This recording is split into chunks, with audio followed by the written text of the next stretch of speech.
नमस्कार दोस्तों, आपका स्वागत है हमारे चैनल पर। आज हम शिव पुराण की विद्येश्वर संहिता के 15वें अध्याय की बात करने जा रहे हैं, जिसमें देश, काल और पात्र के महत्व के बारे में बताया गया है।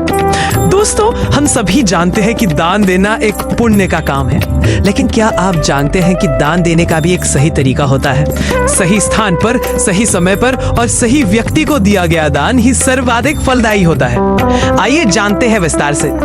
महर्षियों का प्रश्न। प्रयाग में जब महर्षि सूत जी से मिला तो उन्होंने पूछा, हे सूत जी, आप समस्त पदार्थों के ज्ञाता हैं, कृपया हमें बताइए कि देश, काल और पात्र का क्या महत्व है, कहाँ, कब और किसे दान देना चाहिए।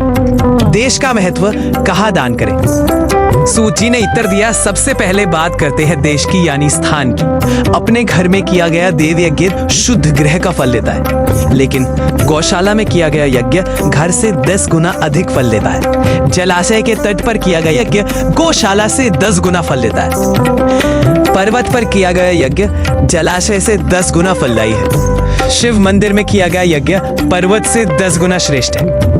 और तीर्थ स्थान पर किया गया दान सबसे अधिक फलदायी होता है। तुलसी के पौधे के नीचे, बेल के वृक्ष के पास और पीपल के पेड़ के नीचे किया गया पूजन और दान भी विशेष फल देता है। ये सभी स्थल अत्यंत पवित्र माने गए हैं। काल का महत्व, कब दान करें। अब बात करते हैं काल की यानी समय की।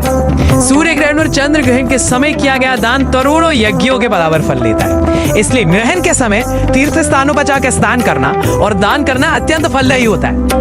संक्रांति के दिन यानी जब सूर्य एक राशि से दूसरी राशि में प्रवेश करता है, वह समय भी दान के लिए श्रेष्ठ है। विशेषकर मकर संक्रांति और करक संक्रांति का बहुत महत्व है। व्रत और उपवास के दिन किया गया दान भी विशेष फल देता है। महाशिवरात्रि, प्रदोष व्रत और सोमवार के दिन शिव को दान देना अत्यंत लाभदायक है। किसी महापुरुष, संत या गुरु के सानिध्य में किया गया दान भी विशेष फल देता है। उनकी उपस्थिति में दिया गया दान कई गुना फलदायी हो जाता है।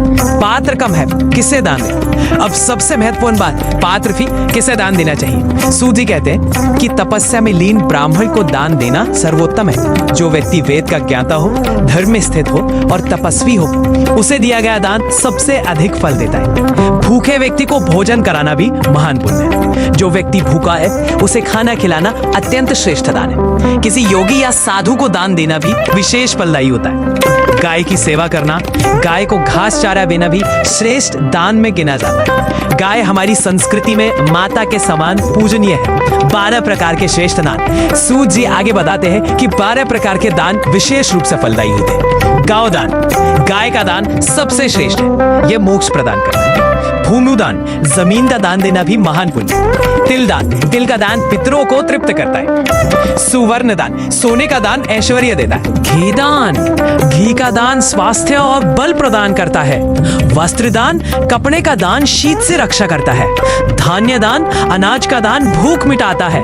गुड़ दान, गुड़ का दान मधुरता प्रदान करता है। घूट चांदी दान, चांदी का दान शीतलता देता है। नमक दान, नमक का दान स्वाद प्रदान करता है। कोहरा दान, सब्जी का दान पोषण देता है। कन्यादान, कन्यादान सबसे महान दान माना गया है। व्यावहारिक जीवन में कैसे लागू करें। अब सवाल यह है कि हम इन सिद्धांतों को अपने जीवन में कैसे लागू करें। आइए समझते हैं कुछ सरल उपाय। पहला, जब भी आप दान करें सोच समझ कर करें। किसी भी व्यक्ति को आंख बंद करके दान न दें। देखें कि वह व्यक्ति सही में जरूरतमंद है या नहीं। दूसरा, तीर्थ यात्रा पर जाएं तो वहां जरूर दान करें। तीर्थ स्थानों पर दान का विशेष महत्व है। तीसरा, ग्रहण के समय दान करने का प्रयास करें, यह समय अत्यंत शुभ है। चौथा, किसी गौशाला में जाकर गायों की सेवा करें, उन्हें घास चारा खिलाएं, यह भी एक बहुत बड़ा दान है। पांचवा, भूखे को भोजन कराना सबसे बड़ा दान है। अगर आप किसी भूखे व्यक्ति को खाना खिलाते हैं तो ये अन्नदान कहलाता है और बहुत पुण्यदायी है। निष्कर्ष तो दोस्तों, ये था विद्येश्वर संहिता के 15वें अध्याय का सार।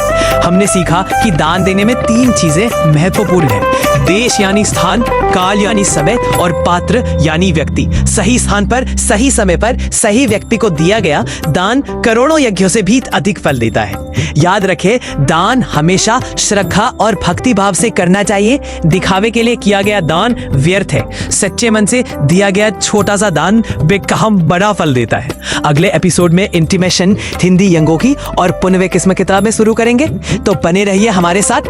अगर आपको यह एपिसोड पसंद आना तो लाइक करें, शेयर करें और चैनल को सब्सक्राइब करना न भूलें। उठे कर करके घंटी बटन भी दबा दें ताकि हर नया एपिसोड आपको तुरंत मिल सके।